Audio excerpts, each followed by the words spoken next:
لو جيت قلت لك ان في 3 او 4 ساعات من يومك ممكن تشتغل فيهم شغل 6 او 8 ساعات، هتصدق؟ صباح الخير، عاملين ايه؟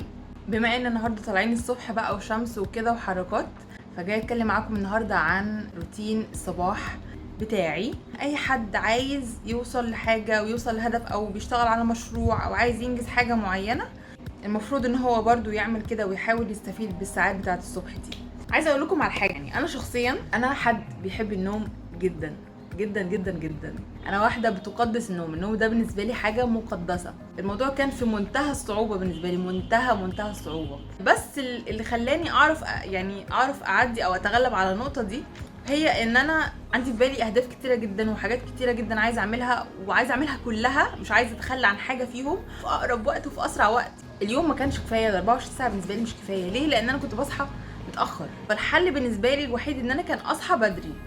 فيا جماعه طالما انا قدرت اتخلى عن النوم واصحى بدري، يبقى انتوا تقدروا اكيد. الموضوع بس محتاج منك شويه ذكاء، شويه تركات هتعملهم وهتكلم معاكم فيهم النهارده، هتسهل عليكم الموضوع جدا، هتحسوا الموضوع مش بالصعوبه اللي انتوا فاكرينها دي.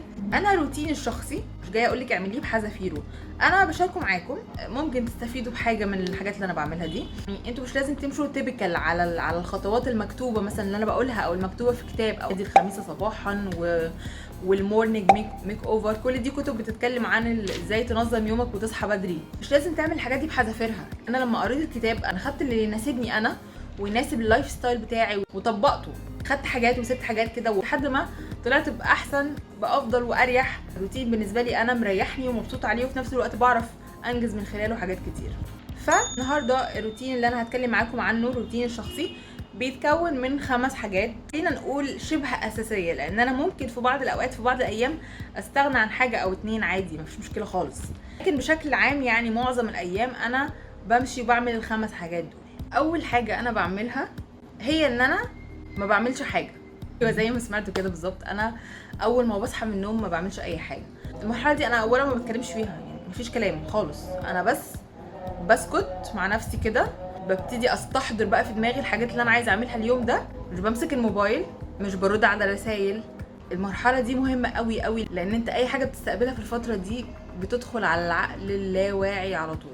وما بحبش ادخل اي حاجه ملهاش لازمه في عقلي اللاواعي. عارفين لو انا صحيت في مره وجريت على الموبايل ومسكته ورديت على رسائل، انا يومي كله بيتعكنن. يمكن الحاجه الوحيده اللي بعملها على الموبايل هي ان انا بفتح الموبايل وبفتح فايل معين انا عاملاه حاطه فيه صور كل الحاجات اللي انا عايزه احققها واوصلها باذن الله، ابتدي اشغلهم ورا بعض واقعد بس كده، يعني اتخيل نفسي وانا وصلت وحققت الحاجات اللي في الصور دي.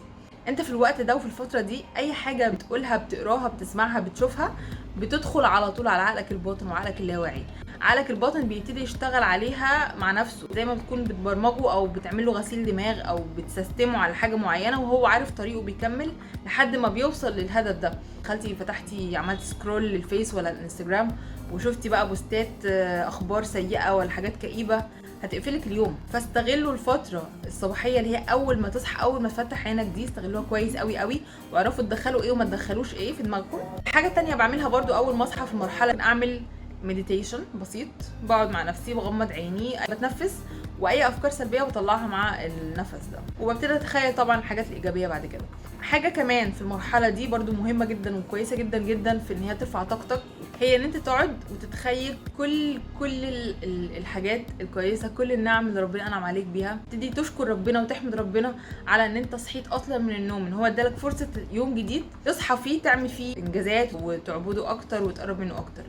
دي نعمه في حد ذاتها. موضوع ان انت تعمل فيجواليزيشن وانت تفتح وتشوف صور الاهداف والحاجات اللي انت عايز توصل لها، وموضوع الشكر والحمد والامتنان ده، الاتنين دول حاجتين بترفع الطاقه بشكل لا تتخيلوه.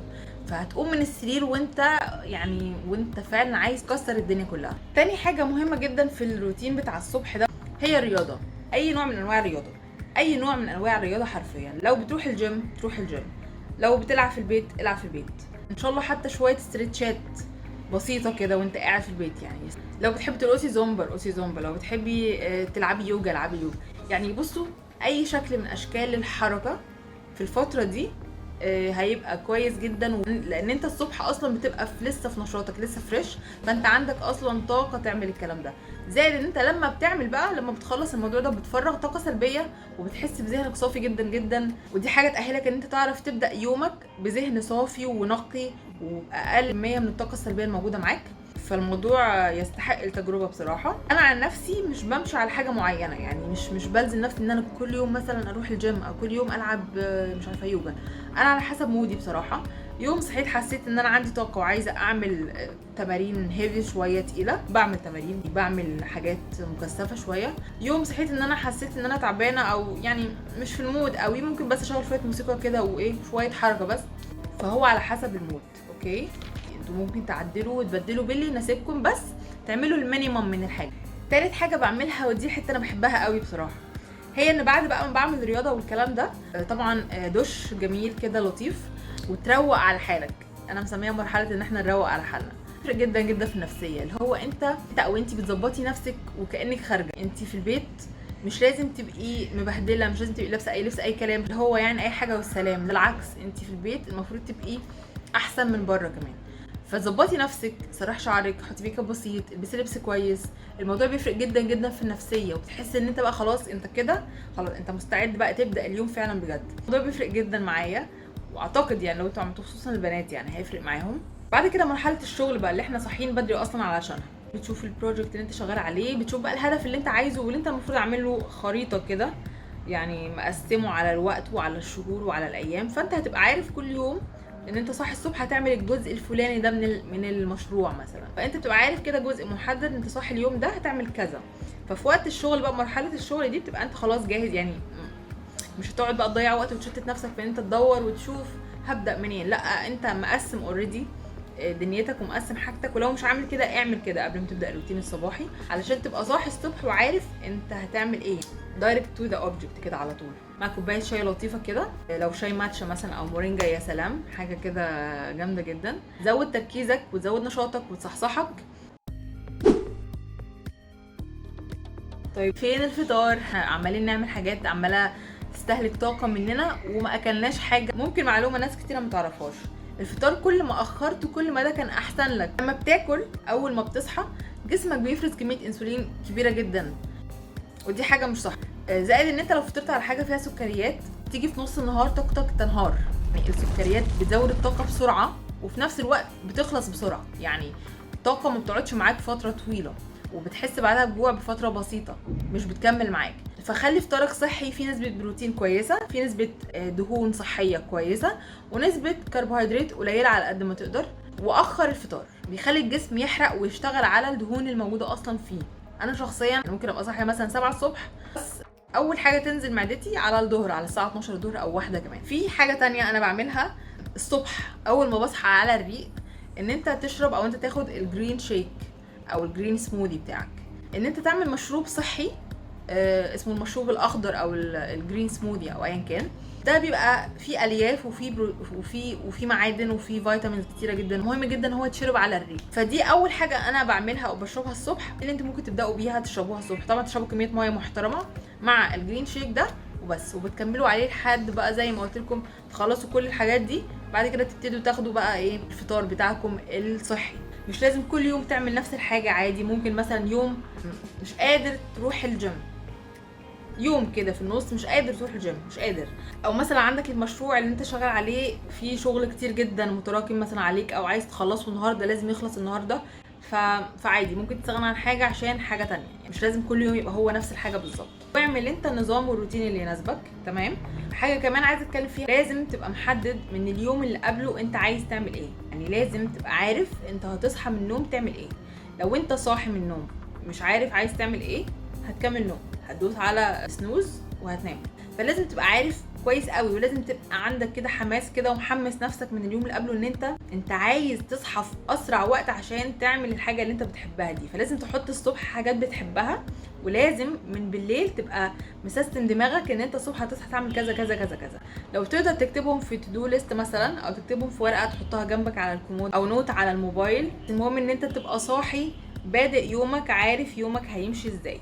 زي ما قلت قبل كده موضوع الفيجواليزيشن ده مهم جدا جدا جدا جدا، بيحفر الحاجه في دماغك وعقلك الباطن. شوفها على الموبايل في صور، اطبعها حتى وعلقها على الحيطه قدامك، تخيلها باستمرار، شوفها قبل ما تنام، شوفها اول ما تصحى. الموضوع ده هيديلك بوش فظيعه، يبقى عندك طول الوقت كده فاير وحافز ونار ان انت تقوم تجري تعمل الحاجه اللي انت عايزها دي. ما تبقاش واحد بتصحى كل يوم العصر الساعه 3 4 العصر وتقول انا من بكره هصحى الساعه 5 الفجر. مش هتعرفوا. لازم الموضوع تسحبه واحده واحده، بدل ما كنت بتصحى 3 العصر لا اصحى الساعه 2 الظهر، اصحى 1 الظهر، وبالليل نام بدري ساعه، هكذا. افضل مشي اسحب بس كده اليوم معاك لحد ما يظبط، لحد ما توصل للميعاد اللي انت عايز تصحى فيه الصبح. ما تاخدوش الموضوع خبط لزق، وما تاخدوش الموضوع فتونه، وان العادات لازم عشان تتبني بطريقه صح وعشان تكمل معاك كمان، مش تعملها اسبوع وبعد كده تنام. عشان تعمل عاده مستمره معاك لازم تعملها بالتدريج. العادات اللي انت هتعملها في الصبح اصلا اعمله بالتدريج. مش لازم تصحى الصبح تخلص 3 كتب قرايه، اقرا سطر واحد. مع الاستمراريه، مع ان انت تستمر عليه كل يوم هتلاقيك خلصت كتب. الرياضه ابدا في البيت، ابدا بتمارين بسيطه جدا، افتح يوتيوب شوف ابسط تمارين ممكن تتعمل ايه. هيفرق في صحتك وهيفرق في مودك، وفي نفس الوقت هتحب الموضوع وهتحس ان هو سهل. ولما تحس ان هو سهل هتعرف تستمر عليه وهتعرف تواظب عليه وهتعرف تشفت للليفل الاعلى والاكبر. دي الحاجات اللي انا كنت عايزه اتكلم عنها في موضوع روتين الصبح ده. الموضوع مهم ويستحق ان احنا نتكلم عنه في فيديو و2 و3. بس كده، باي.